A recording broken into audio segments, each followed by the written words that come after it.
Autopromocja. Nasze radio wnet wyrusza na wakacje. Tym razem odwiedzimy całą Polskę. Jeśli uważają Państwo, że są miejsca, ludzie albo wydarzenia, o których powinniśmy opowiedzieć, proszę napisać na wakacje@wnet.fm. Do usłyszenia wnet. To była autopromocja.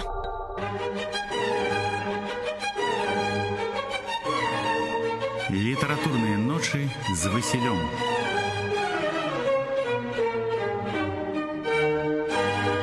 Доброй ночи. Ведаеце, у меня сегодня вельмі лагодны добрый настрой. Ну, па-першае, што тут сказаць, у меня сегодня был дзень народзінаў. Вось яшчэ 7 хвілін таму назад был дзень народзінаў, і у меня роўна 42 гады, такая магічная выдатная лічба. І сапраўдны падарунак мне сёння ў гэты файны дзень народзінаў гэта тое, што па Варшаве, і не толькі па Варшаве ідзе дождж, залева, і вялікая, і малая, і дробны дожджик, і такі мажны, што просто самый сапраўдны цуд. Я вельмі люблю дождж. І самый першы выпуск літаратурных ночаў, прысвечаных Ларысе Єнюш, таксама пачынаўся з дажджом. І гэта было сапраўды цудоўна. Спадарня Алена, заўсёдны наш госць, заўсёдны наш удзельнік літаратурных ночаў, яна ж таксама вельмі любіць дождж. Хаця што я ўсё кажу за спадарню Алену. Ты ж любіш дождж? Я люблю дождж, я вітаю ўсіх і віншую цябе з днём нараджэння. Дзякуй. Гэта сапраўды выдатнае свята, і дождж мяне супакойвае. Хаця не ўсім ён нашым класікам падабаўся. Вось, напрыклад, Якуб Колас пісаў так: «Сыплюцца кроплі часта і дробна, ціха па стрэсе бубняць, смутак наводзіць шум іх жалобны, смутку таго не суняць». Вось дождж заўсёды на Якуба Коласа нейкі смутак наводзіў. А вось іншы паэт, Леонід Дранько-Маясюк, зусім нядаўна склаў такі файны верш. Мне ён вельмі падабаецца. «Дождж, мой родны брат», так ён называецца. «Дождж гаючы, брат мой родны, ты лагоды поўны. Час, ты цёплы ці халодны, ты любы цудоўны. Ты прыносіш мне адхланне і супакаенне, радасць, роўнае дыханне, шчасце, захапленне. Я да самага да краю сонца ненавіснік і штодня цябе чакаю з хмарою навіслай. Бо з пагодай свет нямілы, грукат на ўсе трубы, і ад гэтай чорнай сілы ты ратуеш, любы, разганяеш гвалт і ліха далікатным звонам. Робіцца адразу ціха пад маім балконам. Я заўсёды маладзею, чуючы твой пошум. На спакой даеш надзею і на сон харошы». Верш гэта быў складзены 14 ліпеня 2022 года ў чацвер у 11 гадзін 37 хвілін у Менску.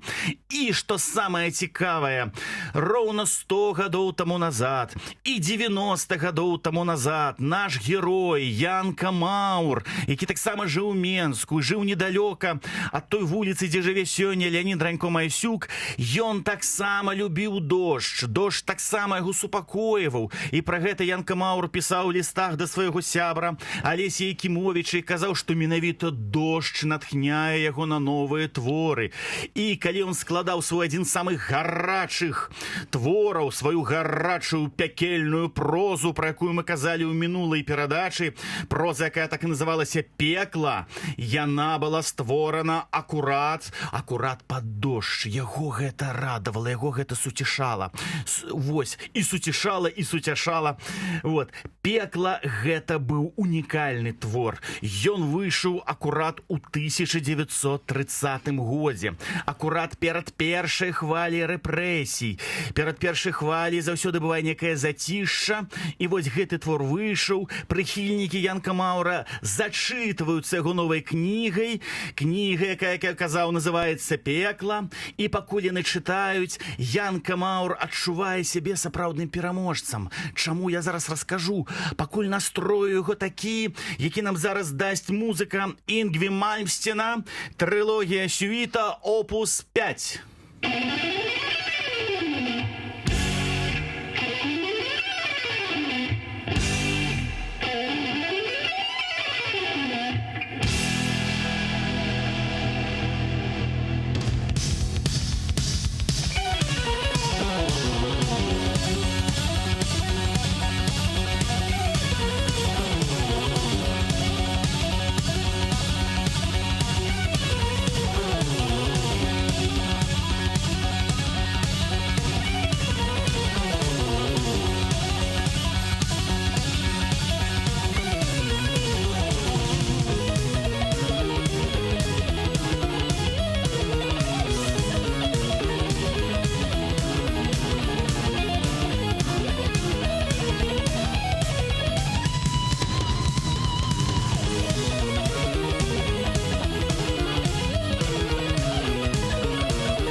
Вось такая дынамічная, вясёлая, цудоўная, барочная кампазіцыя Інгві Мальмстэна з альбома «Трылогія», які выйшаў у 1988 годзе.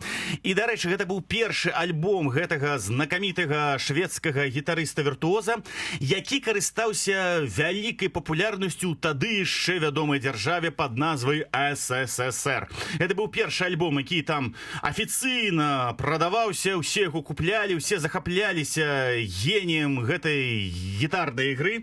І якая тут сувязь з Янкам Маурам? А такая, што менавіта з 1930 года, менавіта з апавядання «Пекла» утвараецца сапраўдная папулярнасць Янкі Маура таксама па ўсёй прасторы гэтага СССР. «Пекла» выйшла ў некалькіх перакладах. «Пекла» выйшла і на расійскай мове. Усім школьнікам ад Камчаткі да Брэста гэты твор вельмі падабаўся. У прыгодах двух піянераў, якія трапілі на самае дно гэтага пекла, якія зрабілі паўстанне супраць Люцыпара, піянеры бачылі сябе, яны бачылі, што яны могуць быць смелымі, яркімі, магутнымі, нікога не баяцца і тварыць гісторыю.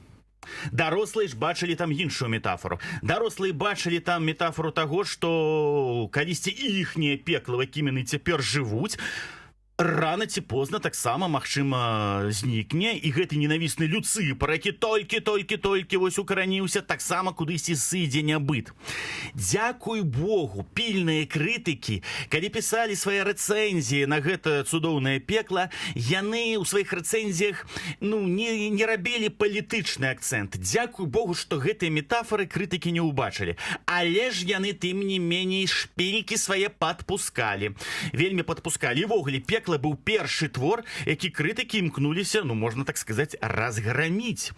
Вось, напрыклад, крытык пад псеўданімам АГА, скарочана АГА, напісаў у часопісе «Маладняк» за нумар 2, 1930 год наступнае. Кепска тое, што з друку выйшла кніжка, немаведама на каго разлічаная. Для дарослых яна занадта прымітыўная, для дзяцей страшнаватая ды занадта насычаная чартаўшчынай. На каго было разлічана гэтае выданне? На ўсіх было разлічана гэта выданне, мог злосна адказаць Янка Маур. А яшчэ мог дадаць, што крытык маніў, і дарослыя, і дзеці чыталі «Пекла» з захапленнем. Іншы даследчык літаратуры і сын, дарэчы, вялікага тэатральнага рэжысёра, мастака, драматурга Уладыслава Голубка, сына звалі яго Эдуард Голубок, ён быў крытыкам. Дык вось, гэты Эдуард Голубок, ён прызнаваў папулярнасць «Пекла», але тым не меней пісаў. Кніга мела поспех сярод чытачоў.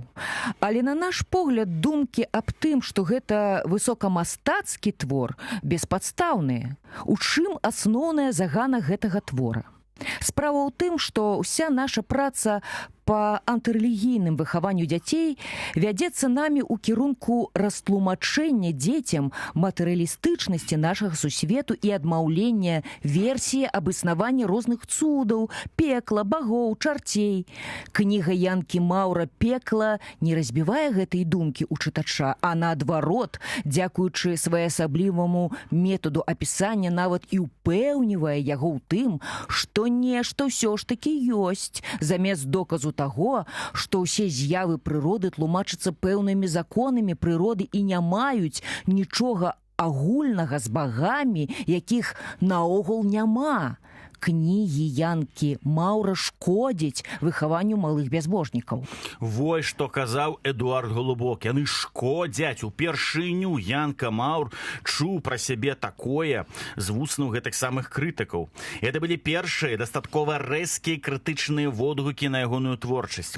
Па тым часе гэта ўжо было дастаткова небяспечна, таму што, як я казаў, год 30-й увогуле быў багаты на небяспеку, і ён быў увогуле багаты на арышты.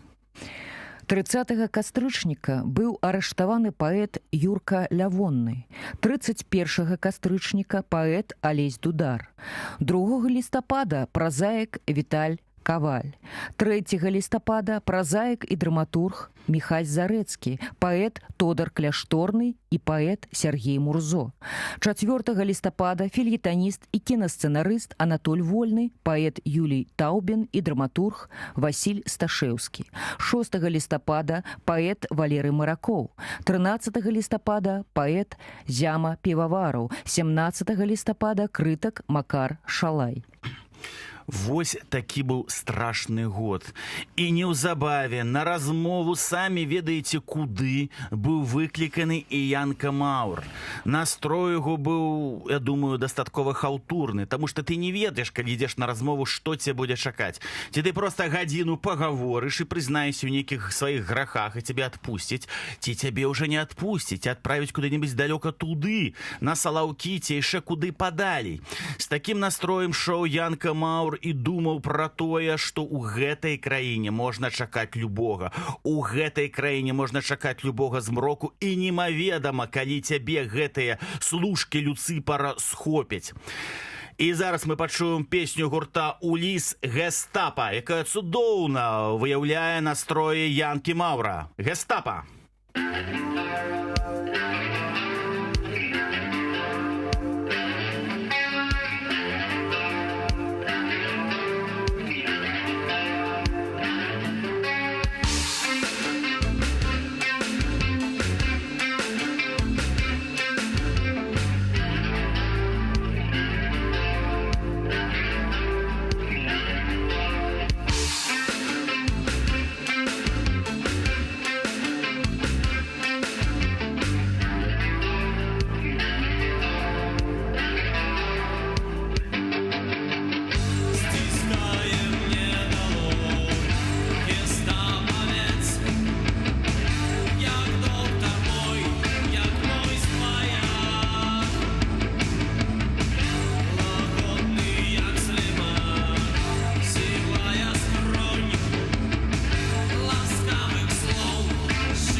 Гурт «Уліс», песня «Гестапа» з іх першага дэбютнага альбома «Чужаніца», які быў запісаны ў польскім горадзе Ольштын яшчэ ў 1989 годзе. Альбом «Чужаніца» стаў сапраўднай падзеяй беларускай рок-музыцы, і гэта быў першы беларускі рок-гурт, які актыўна слухалі ў Беларусі, у Польшчы, і ў Ірландыі, і ввогуле ў Еўропе.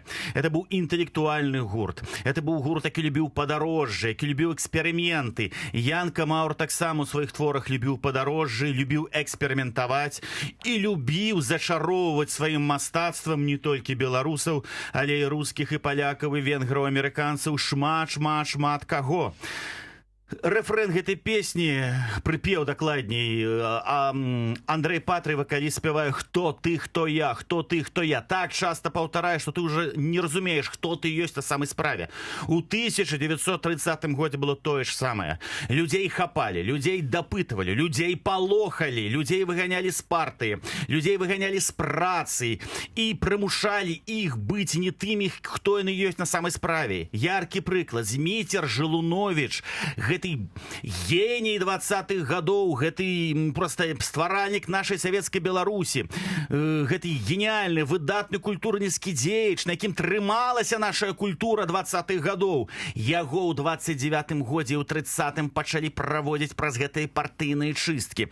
Яго пад страхам таго, што яго сям'ю арыштуюць, што яго самога арыштуюць, што будзе кепства створана ўсім яго сябрам і родным, яго прымушалі адмаўляцца ад сябе самога. Ён быў вымушаны, ён, прыхільнік Кастуся Каліноўскага, Францішка Скарыны, ён быў вымушаны ў 30-м годзе пісаць пра іх, што гэта ввогуле буржуазныя адрыжкі і трэба ад іх адмовіцца. Пісаў і ненавідзеў сябе, але вымушаны быў пісаць гэтыя жахлівыя артыкулы, бо іначай для яго сям'і магло быць кепства.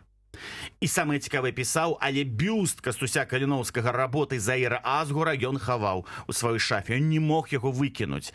Людзей мучылі, людзей прымушалі адмаўляцца ад саміх сябе. І вось такім настроем, ці прымусіць мяне адмовіцца ад самога сябе, Янка Маур ідзе на размову, ідзе да размову у ГПУ. Про ГПУ мы з вами гаварылі, калі ўжо былі перадачы про Францішка Ляхновіча. Вы ведаеце, што гэта за установа, якая любіць запрашаць на сяброўскі кубачак гарбаты. У кабінеце яго сустрэў малады следчы. Ёсць меркаванне, што вы адрываецеся ад тых задач, якія на вас усклаў наш працоўны народ.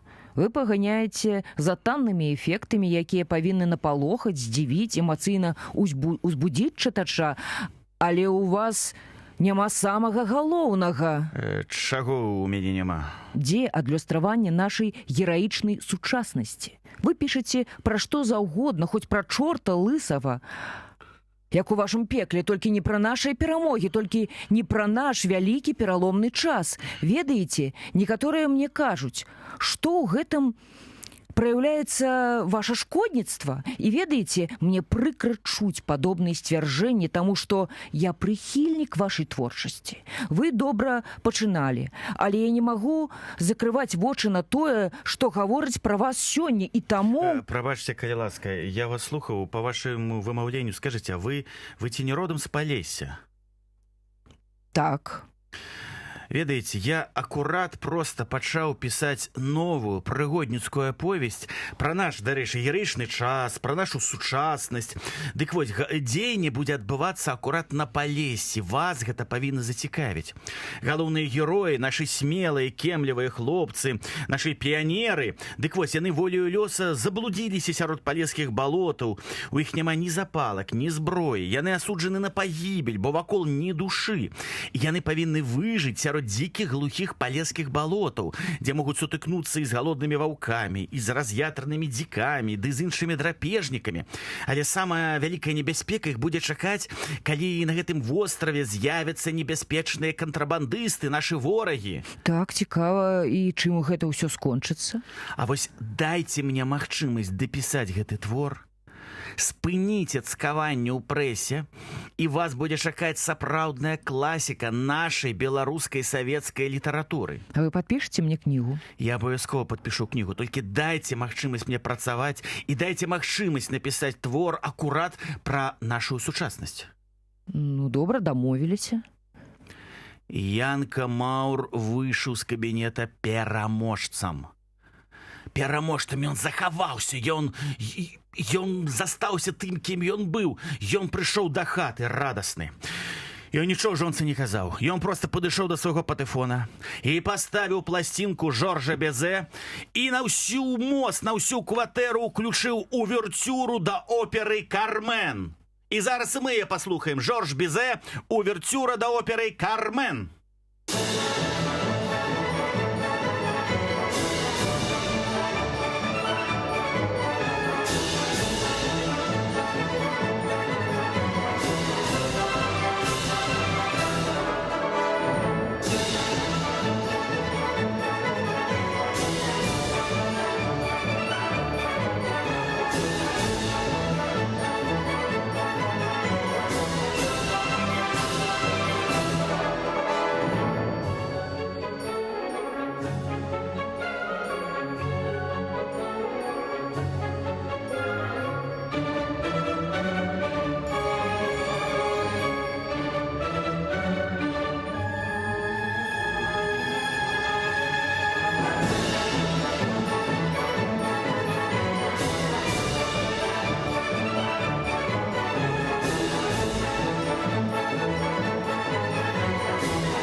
Жорж Безе, опера «Кармен», одна з самых вядомых і папулярных опер.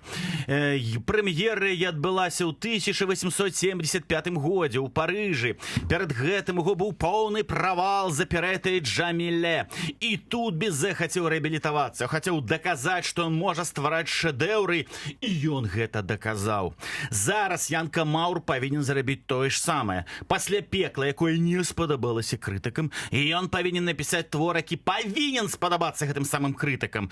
Ён павінен стаць быццам бы лаяльным для гэтай сістэмы, каб захавацца, каб пісаць тое, што ён хоча. І вось ён творыць гэтую гісторыю. Ён творыць гісторыю пра двух хлопцаў. Адразу хачу гаварыцца. Пачынаючы з пекла, і ён мяняе свой погляд на галоўных герояў. Раней ён сваіх дзяцей, не сваіх канкрэтных дзяцей, а дзяцей, пра якіх ён пісаў, ён іх мог у 27-28 годах кідаць зубы акулы, кідаць зубы кракадзілам, там знішчаць шеі якім-небудзь чынам. Цяпер не. Цяпер яго юныя героі мусяць быць пераможцамі. Пачатак гэтага твора па-сапраўднаму прыгодніцкі. Два піянеры плывуць на лодцы ў Палесе. Палесе тады гэта проста там было шмат дзікіх мясцін. Вёска ад вёскі была на працягу там 20-30 кіламетраў. І калі вада разлівалася, то можна было проста не трапіць туды ці сюды. Палесе ператваралася ў сапраўдныя джунглі. І вось нашы героі хочуць туды адправіцца, паглядзець, пападарожнічаць, адчуць сапраўднымі рабінзонамі. І, конечно, утвараецца тое, што утвараецца. Іх лодка пераварочваецца. Усё, што ў іх было, запасы ежы, запалкі, зброя, усё тоне. Застаюцца толькі яны, мокрыя, няшчасныя, злыя, напалоханыя, адныя пасярод гэтых палескіх балотаў, вазёраў, проста вады, твані і асобных астраўкоў, а таксама непраходнага лесу, які ўсё гэта акружае. Яны і дзікая прырода. І сапраўды, увесь гэты твор — гэта барацьба за выжыванне. Здаецца, яны загінуць, яны з горада, яны нічога не могуць. Але, дзякуючы сваім успамінам, дзякуючы таму, што настаўнік ім свой час в школе нешта казаў, дзякуючы таму, што яны чыталі выдатную прыгодніцкую літаратуру, яны бяруць волю ў кулак і пачынаюць змаганне. Конечно, у гэтым творы ёсць пэўныя брутальнасці. Напрыклад, быў такі вельмі жорсткі дастатковы эпізод, як яны забілі беднага вожыка, дзеля таго, каб проста ягоныя калючкі, каб яго калючкі сталі зброяй. Яны зрабілі сабе такія палкі калючыя, і гэтымі палкамі яны затым абараняліся ад страшных ваўкоў, ад сапраўды злых такіх раз'ятраных дзікоў, ад іншых таксама розных там драпежнікаў, ад мядзведзя таго самага.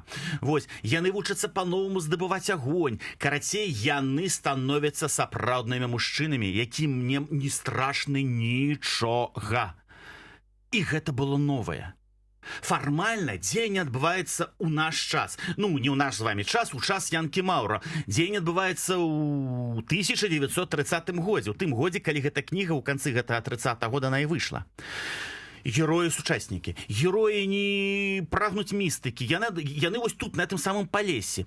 Усё тое, што мы як бы ведаем, але знаёмае ўсім Палесе, апетае перад гэтым Якубам Коласам і іншымі цудоўнымі пісьменнікамі. Затым пра гэтае Палесе будзе пісаць Іван Мелеш у канцы 50-х гадоў і створыць свой шэдэўральны эпас «Празаічны людзі на балоце». Але гэтае Палесе, пра якое пісаў Мелеш, а перад гэтым у 20-х гадах, пра якое таксама ствараў свае празаічныя шэдэўры Якуб Колас, гэтае Палесе, было як бы нам знаёмае і зразумелае. Гэтыя хаты, гэта ўсё, гэта мы ўсё як быццам бы ведалі, але мы захапляліся стылем, як гэта напісана, так? Мы захапляліся некай такой атмасферай, я не ведаю, так? А Янка Маўр паказаў Палесе іншым. Ён паказаў, што нашае Палесе, яно можа быць такім жа небяспечным, як джунглі Амазонкі. Нашае Палесе такое ж небяспечнае, як цэнтральна-афрыканскія краіны, дзе шмат самых розных драпежнікаў. Нашае Палесе — гэта лабірынты небяспекі. Вось што такое Палесе. Ніхто яго так не паказваў, ніхто яго так не прадстаўляў. Янка Маўр — адзін з першых савецкіх пісьменнікаў, хто навучыў нас па-новаму глядзець на нашу прыроду. Оказывается, и у нас может быть экзотика. И оказывается, и наше Полесье может быть не менее экзотичным, чем та ж самая Новая Гвинея, про якую до гэтага пісаў Янка Маўр, ці востраў Ява, ці Індыя, ці яшчэ шмат такія іншыя краіны, якія раней апісваў Янка Маўр. Беларусь может быть экзотычнай, Беларусь может быть нечаканай, Беларусь может быть такой, якую мы ніколі не бачылі. І вось гэта спадабалася ўсім. Гэта спадабалася і крытыку Эдуарду Голубку, гэта спадабалася і крытыку пад псеўданімам Ага, гэта спадабалася проста дзецям і дарослым усім. Все зачытываліся. І ў ГПУ зачытываліся, і ў самай глухой вёсцы зачытываліся. І Тодар Кляшторны чытаў, захапляўся гэтым, і Якуб Колас. Усе, таму што гэта было сапраўды цікава. І самае галоўнае, дзеці ізноў перамаглі. Янка Маўр па тым часе застаўся ці не адзіным нашым пісьменнікам, які створаў твор, пачынаў праводзіць тэму, што беларусы мусяць быць пераможцамі. Гэта вельмі важна, асабліва ў 30-е гады, калі беларусы сапраўды баяліся, калі кожны дзень мы чакалі арышту, калі ў нас адбіралі нашу смеласць, калі ў нас адбіралі нашу адвагу і ператваралі нас у людзей, якія мусяць адмовіцца ад сваіх перакананняў, адмовіцца ад сваёй мужнасці, адмовіцца ад сваёй годнасці. Тут героі не адмаўляюцца ад сваёй годнасці, тут героі, наадварот, становяцца яшчэ больш моцнымі, і мы верым, калі ў канцы гэтыя двое дзяцей перамагаюць узброеных до зубоў кантрабандыста. Мы верым гэтаму, таму што яны гэта могуць. Вось які гэта быў твор. Асаблівы гэты твор спадабаўся Янку Купалу. Янка Купала гаварыў тады з Янкам Маўрам і казаў: слухай, ты мяне выратаваў. Нагадаю, што 30-й год для Купалы быў увогуле трагічным. Яго, як і многіх, таксама выклікалі. Выклікалі на допыты, прымушалі, каб ён нешта казаў супраць сваіх калег. Янка Купала нічога не казаў, нікога не здаў, але вырашыў сам сябе забіць. Ён узрэзаў сабе жывот, зрабіў сабе харакіры, дзякуюць Богу, яго адратавалі, і доўга-доўга яго лячылі, доўга-доўга ён ішоў да акрыяння фізічнага, але ці маральнага. І вось, лежачы ў бальніцы, ему перадалі гэтых палескіх рабінзонаў, ён чытаў і, чытаючы, забываўся пра гэтыя жахі, якія былі вакол яго. Вось што тварыла проза Янкі Маўра па тым часе. Вось чаму ён быў значны. Вось у чым яго просто кшталт, у чым яго файнасць, скажам так. І зараз, калі мы згадалі Янку Купалу, мы пачуем песню з альбома «Я нарадзіўся тут», песня на верш Янкі Купалы «Ау, бары, бары». Слухаем.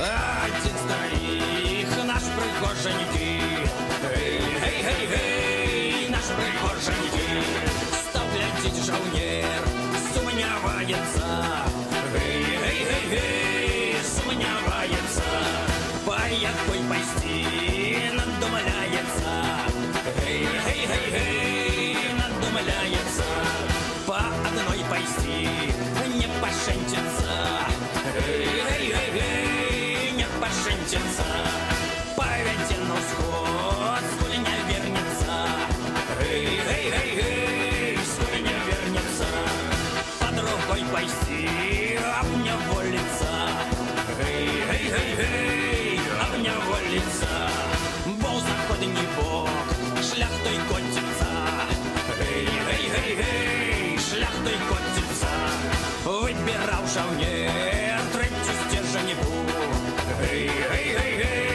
Третью стерженьку, боль вела я на уродном меженьку,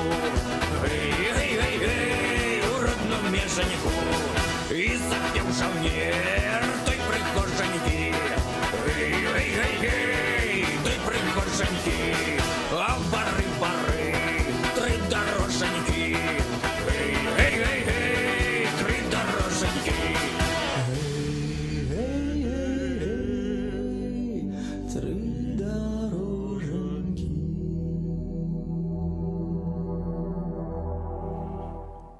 Гэты верш Янка Купала склаў яшчэ ў 1920 годзе. Таксама трагічны такі для яго год. Можа, не трагічны, але вельмі цяжкі, таму што Янка Купала тады вельмі моцна хварэў, запаленне сляпой кішкі, ляжаў хворы ў Менску, і ў шматлікіх беларускіх газетах пісалі, была такая рубрика «Хворасць Купалы», дзе кожны тыдзень чытачы глядзелі, як сябе зараз адчувае паэт.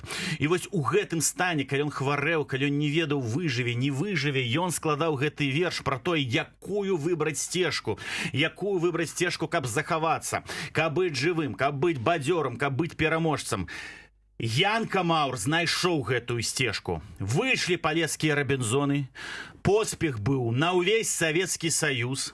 Янку Маўра цяпер не чапалі. Мала таго, палескія рабінзоны ў 1934 годзе атрымалі сваё кінематаграфічнае ўвасабленне, а затым і яшчэ адно. Спектаклі ставіліся па гэтым творы. Янка Маўр становіцца класікам. Гэта вельмі важна. Цяпер яго сапраўды не чапаюць. Мала таго, у гэты самы перыяд Янка Маур пачынае захапляцца і спірытызмам.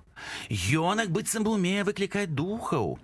І гэта, кажуць, нават вельмі падабалася і людзям, якія працавалі і ў ГПУ, і затым это называлася НКВД, бо многія з іх былі таксама містыкі. Яны часта прасілі Янку Маура: выключыце дух там майго дзядулі, бабулі, яшчэ каго-небудзь.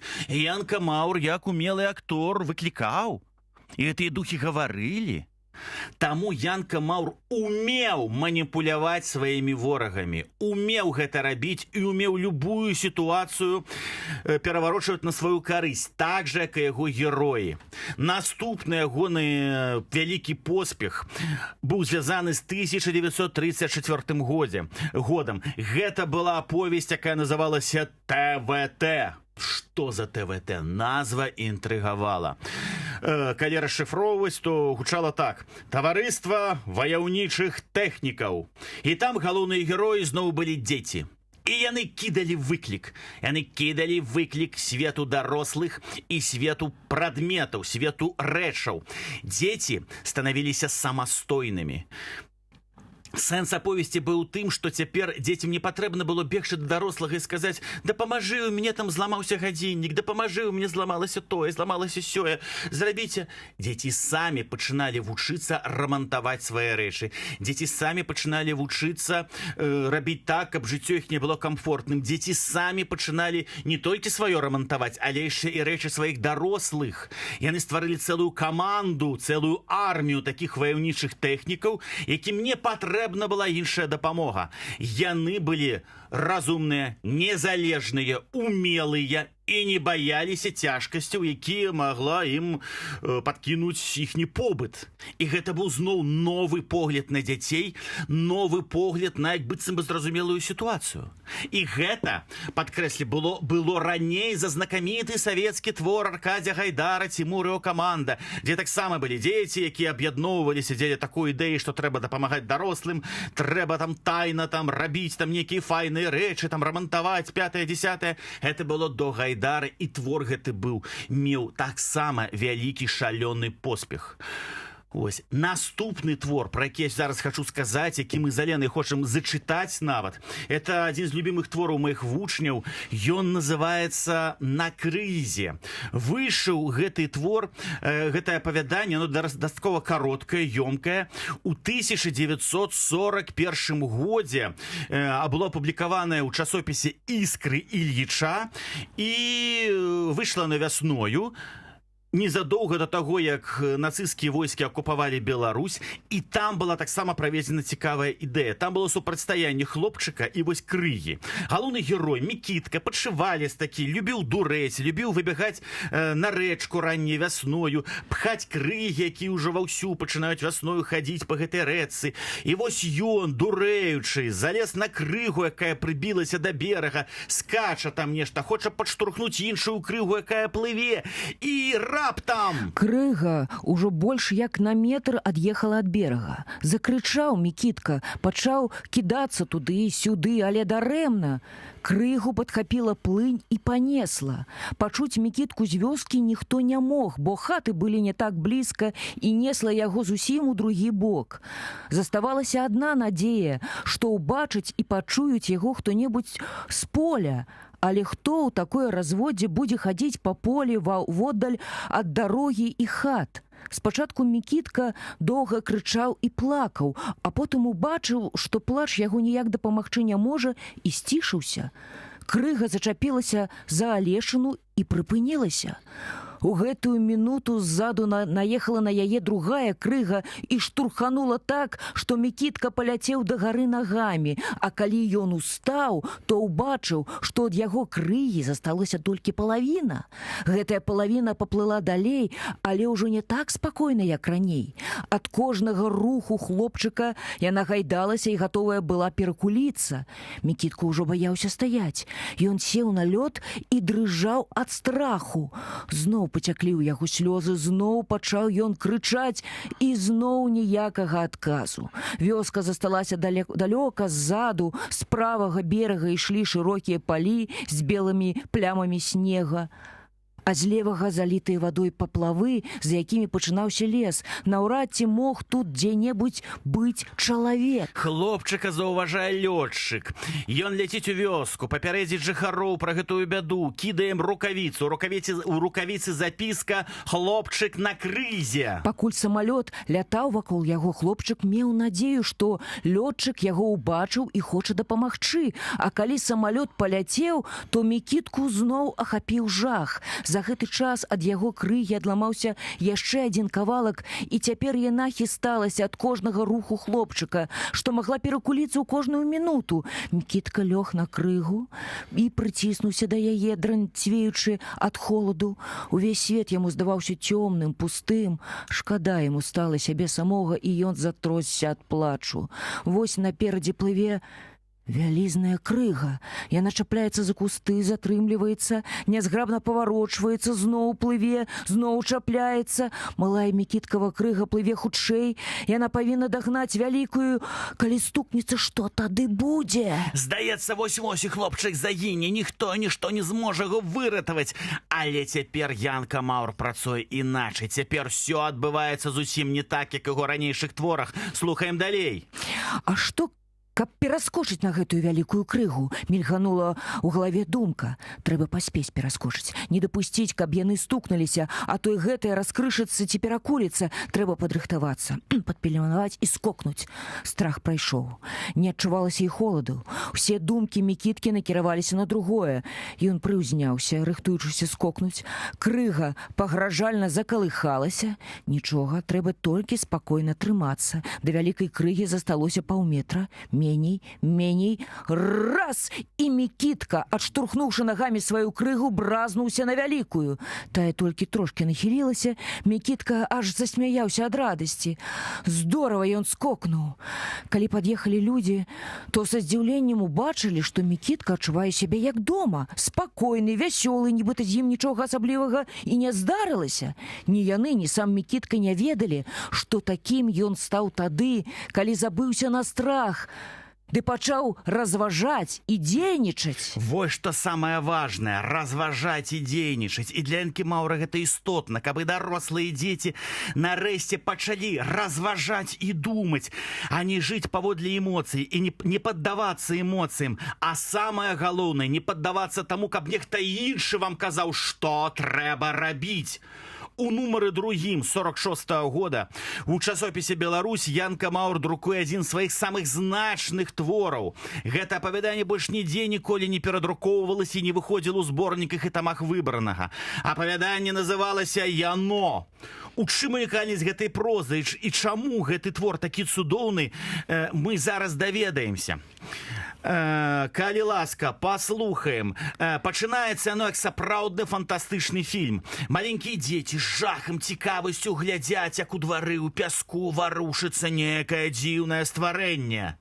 Пасярэдзіне была невялікая ямка, а ў ёй варушылася яно. Адкуль яно сюды трапіла, невядома. Можа, зямлі вылезла. Але не ведаць і не відаць на той пляцоўцы ніякай шчыліны, адкуль бы яно магло вылезці. Можа, хто прынёс? Але хто з дзяцей мог бы стаць такім героем? Дзеці думалі, меркавалі, адкуль з'явілася гэтае страшыдла, падобнае на некага вусеня гіганцкага. Спярша былі ўпэўненыя, што гэты монстр кусаецца. Яны ўсе казалі, божа, магчыма, кусаецца. Пасля думалі, можа, атрутны, можа, укусіць, і ты ад этого загінеш, можа, нават напасці. Але затым дзеці пачалі разумець, што гэтае беднае яно, гэты няшчасны вусень, ён варты шкадавання. Яны нават пачалі ўжо думаць, што, можа быць, трэба перанесці яго на траўку, каб ён там запоўз кудысьці ўжо і далей жыў. Але тут з'явіўся мясцовы дваровы аўтарытэт, падшывалец Лёнька. Ён зірнуў адным вокам на гэтае беднае яно і сказаў: «Бррр, які гідкі, які брыдкі». Потым, перакруціўшыся 7 разоў на правай назе, і дадаў: «Яго трэба закапаць і забіць. І дзеці пачалі выконваць загад. Дзеці, не гаворачы ні слова, сур'ёзна ўрачыстымі тварамі пачалі засыпаць яго зямлёй. Кожны насыпаў на яго сваю жменьку. Потым самы ціхі хлопчык з цёмнымі задумлівымі вачыма паставіў нагу на гурбачку зямлі, расцёр яе і, першы раз усміхнуўшыся, сказаў: «Вось і забілі». У яго след паставіла сваю ножку маленькая дзяўчынка і празвенела чароўным галаском: «Вось і забілі». І з усіх грудзей вырваліся магутныя радасныя крыкі: «Забілі! Забілі!» І далей Янка Маур, які ў гэтым апавяданні ўвесь час сачыў за тым, што адбывалася, пачынае разважаць. Я адзін астаўся ля свежай магілы, намагаючыся знайсці адказы на пытанні, якія адразу хлынулі на мяне. Чаму ўсе 5 самых разнастайных дзяцей у гэтай справе вялі сябе так аднолькава? Які быў бы фінал, каб не з'явіўся гэты Лёнька? Пэўна, яшчэ з паўсотні пытанняў знайшлося б, каб узяцца за дакладны аналіз гэтай маленькай сцэнкі. А колькі такіх сцэнак адбываецца вакол нас, і мы не бачым іх? Гэтыя сцэнкі 46-го года адбываліся па Савецкім Саюзе ўсё больш і больш, потому што пачалі з'яўляцца новыя хвалі рэпрэсій, пачалася вайна супраць касмапалітаў, пачаліся новыя арышты, людзі бяздумна працягвалі выконваць загады аднаго вар'ята. І Янка Маур гэта геніяльна убачыў, прадказаў у сваім творы «Яно». Далей Янка Маур вырашыў уцячы з гэтай нашай рэальнасці кудысьці туды, далёка, на Марс. І зараз мы пачуем песню гурта «Аэрадзюбель» «На Марс».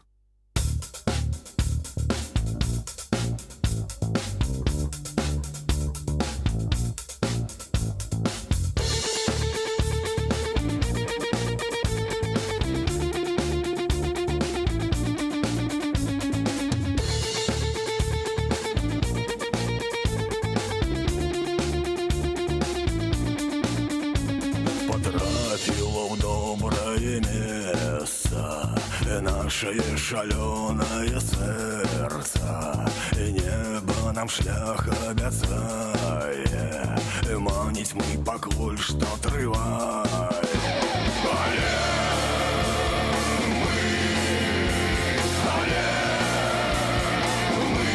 Рушимся на Марс, рушимся на Марс, рушимся на Марс, рушимся на Марс, рушимся на Марс, рушимся на Марс, рушимся на Марс, рушимся на Марс, на Марс.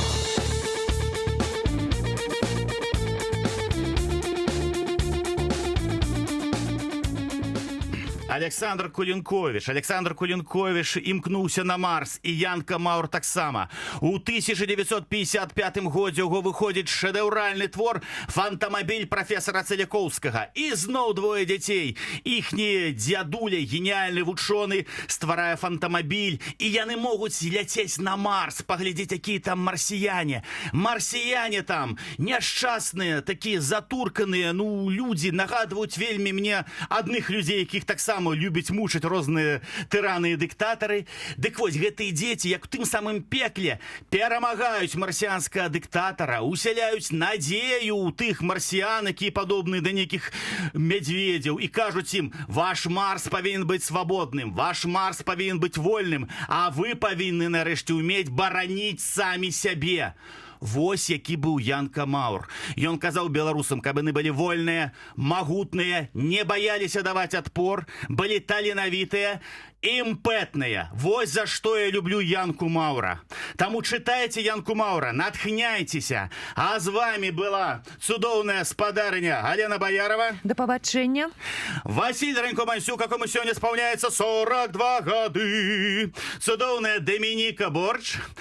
І пад фінал мы паслухаем, пачуем выдатную песню, не песню, а мелодыю кампазітара Жоржа Дель-Рю, якую он напісаў да фільма «Французская революция». Называется «Гимн а ла либерте», «Гимн свободы». Каб Янка Маур дажыў до 1989 года, калі гэты Фільм выйшаў, яму бы это вельмі спадабалася. Гэта гімн сапраўднай свабоды, гэта гімн кожнага з нас. Мы мусім быць таленавітымі, свабоднымі, яркімі, файнымі і шыкоўнымі. Слухаем Жорж Делрю, La Révolution française, гімн à la liberté.